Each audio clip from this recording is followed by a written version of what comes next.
Oh, I mean, the reality is that Russian criminal justice and the secret services don't have a great track record with this kind of thing, right? They are able to engineer confessions and engineer convictions in court. This young woman evidently was, talking with both on social media and to friends ahead of her arrest, saying that she didn't know anything about this. She had had nothing to do with it. I think it's going to be very difficult from the outside to judge the veracity of anything that we hear from the Russian authorities on this case going forward. Right? Yeah, and I mean, she's supposed to be a young Russian woman who's against the war, but Russia immediately blamed Ukraine. They've denied any involvement. It's hard to actually then sort fact from fiction. Would Russia have any reason to target him? Well, I think it depends what we mean by Russia. I mean, Russia itself is not monolithic. Obviously, it's an authoritarian state controlled pretty tightly by President Putin. But the reality is there are various competing interests in it. We've seen that over the course of the war. So, people like this military blogger that was killed, people like Prigozhin, in whose restaurant, right, he was giving this talk at the time that he was assassinated, right, have been very critical of parts of the security services and parts of the military, not critical of Putin himself, but there's a competition for resources, a competition for power and influence, and that competition, has historically from time to time turned violent. So it's certainly not beyond the realm of possibility that there would have been people within the Russian system who would have done this. And in fact, it's a little bit easier to believe that than to believe that Ukrainian forces had somehow been able to reach into St. Petersburg, a very tightly controlled security environment from a Russian perspective. Yeah, and it's not the first time a pro-war advocate has been killed. No, that's true. We saw the assassination earlier in the war of the daughter of Alexander Dugin, who herself had been a prominent pro-war voice. Dugin himself, of course, is also a prominent supporter of Putin and the Russian imperialism.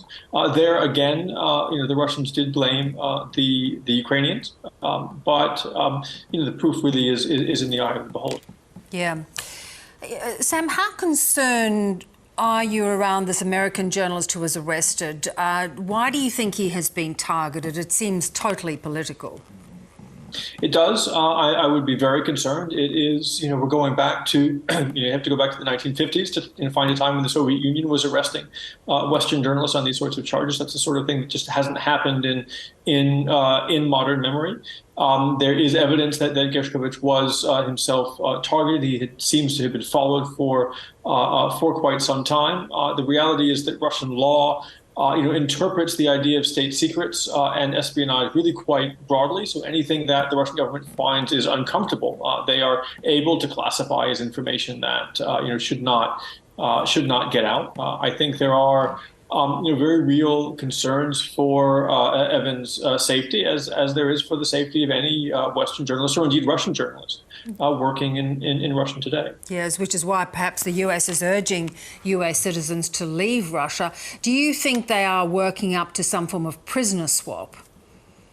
That may be on the cards. I mean, we have certainly seen that speculation. I think that the Biden administration here in Washington is certainly having that in mind. But I do think that there's a broader agenda here, which is that, look, the reality is that some of these Western journalists, people like Gershkovich and others, have been able to get some very good information out of Russia. It has helped Western policymakers interpret the costs and benefits for Putin and the regime of this war, which has helped to calculate Western responses. And that's something that the Kremlin finds uncomfortable. And I think they're coming to the conclusion that they would maybe rather that there weren't so many Western journalists poking around Russia to begin with. Yeah. The Wagner Group today are flying the Russian flag over Bakhmut, this highly contested city. Is it clear that Russia has finally taken control of the city? Ukraine says they are still fighting. No, it's not clear. Ukraine, as you said, does say that they are still fighting. Even Wagner itself has indicated that there are still pockets of Ukrainian forces in the city. Of course, the language that people use will differ depending on the message they want to send.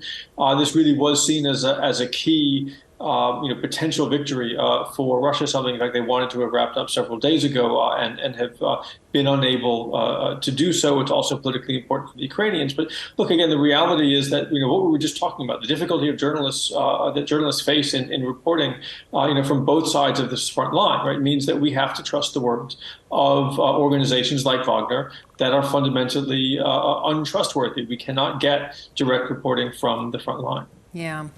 Really, really difficult, and it's been very difficult for that city, but we will wait and see what more information we get. Sam, good to have you on. Thanks so much.